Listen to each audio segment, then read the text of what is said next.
رحمۃ اللہ وبرکاتہ۔ بزرگان دین کی تعلیم قرآن و سنت کے مطابق ہے، کیونکہ ان کو ولایت یا پھر ان کو مرتبہ مقام ملا ہے تو حضور کی سنت صلی اللہ علیہ وآلہ وسلم کو اپنانے پر ملا ہے، ان کو ولایت تبھی ملی ہے۔ تو اللہ پاک ہمیں بزرگان دین کے پیچھے چلنے کی توفیق عطا فرمائے۔ بزرگ تو سبھی مانتے ہیں مگر اپنے اپنے مسلک کے مانتے ہیں۔ ایسا ہرگز نہیں کہ بزرگوں کا کوئی منکر ہے، نہیں، بزرگ مانتے ہیں لیکن اپنے اپنے مسلک کے۔ تو اسی لیے بزرگان دین کی جو تعلیم ہے وہ بے عینی قرآن و سنت کے مطابق ہے۔ ہماری سمجھنے کی جو ہے ہمارا عقل آری ہے، تو اسی لیے ہم اس میں سے کچھ باتیں ایسی نکالتے ہیں جو ہمیں سمجھ نہیں آتی۔ ظاہراً جو ہے اس سے کچھ اور نکل رہا ہوتا ہے، اس کا مفہوم کچھ اور ہوتا ہے۔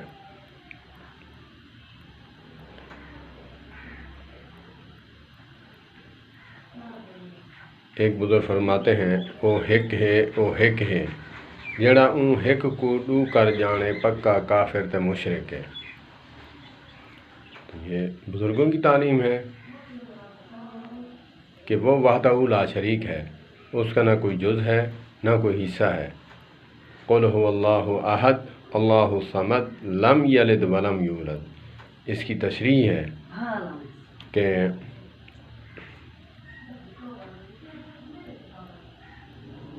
او ہک ہے جڑا اون ہک کو ڈو کر جانے پکا کافر تے مشرک ہے۔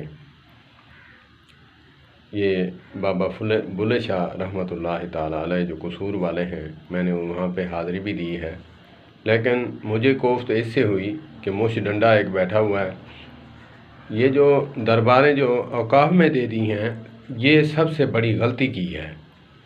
اب وہاں پہ مجاور بیٹھا ہے، مش ڈنڈا لڑکیوں کو دیکھ رہا ہے، چھیڑ رہا ہے، تو وہ کسی مسلک پر کسی مسلک والے نے اس کو نہیں کہا، نہ کسی مسلک کا یہ رائٹ ہے نہ مسئلہ ہے۔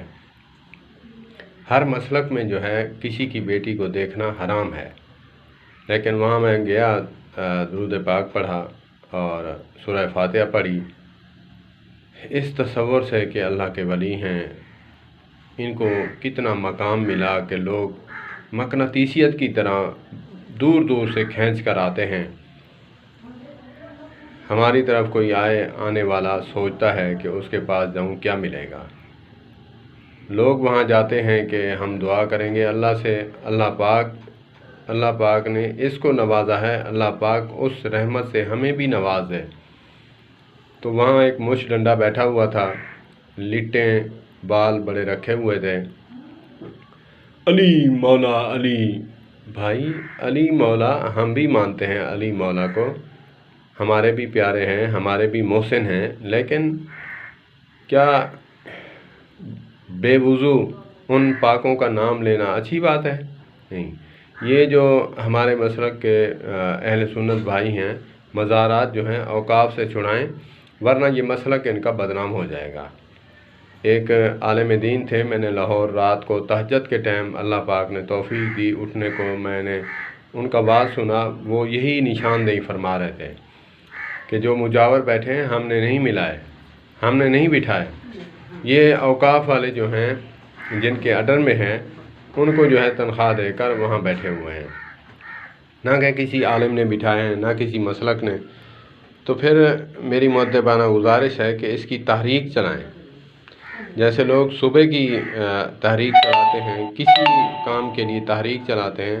اہل سنت والجماعت بریلوی جو ہمارے بھائی ہیں علماء، وہ تحریک چلائیں۔ یہ مسجدیں جو ہیں مزارات جو ہیں بزرگان دین کی، ان کو جو ہے ان سے جو نشائی اور بھنگائی یہ جو بیٹھے ہیں، ان کو جو ہے وہاں سے صاف کرنا چاہیے۔ جو وہ کام کرتے ہیں وہ آپ کے مسلک پر تھوپ دیا جاتا ہے۔ کسی ایک کی غلطی کو کسی سارے مسلک کو جو ہے زیرو کر دینا ہمارے دنیا کا اصول ہے۔ تو اسی لیے میں وہاں گیا، دیکھا تو دل کو بڑی کوفت ہوئی کہ بزرگان دین کی مزاروں پر جب وہ آئے تھے تو وہ قال اللہ و قال الرسول کی صدا بلند کرنے کے لیے آئے، لاکھوں اور کروڑوں لوگوں کو کلمہ پڑھایا حضور پاک صلی اللہ تبارک و تعالیٰ علیہ وآلہ وسلم کا۔ لیکن یہاں کیا ہو رہا ہے؟ خلاف شرع باتیں ہو رہی ہیں، خلاف شرع جو ہے عورتیں وہاں پہ آتی ہیں بے پردہ ہو کر۔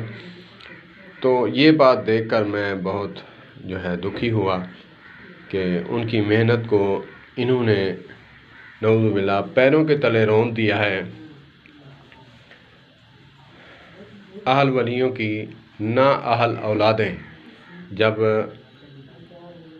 دین سے ہٹ کر کام کریں گی تو وہاں پھر مزارات پر کیا ہوگا؟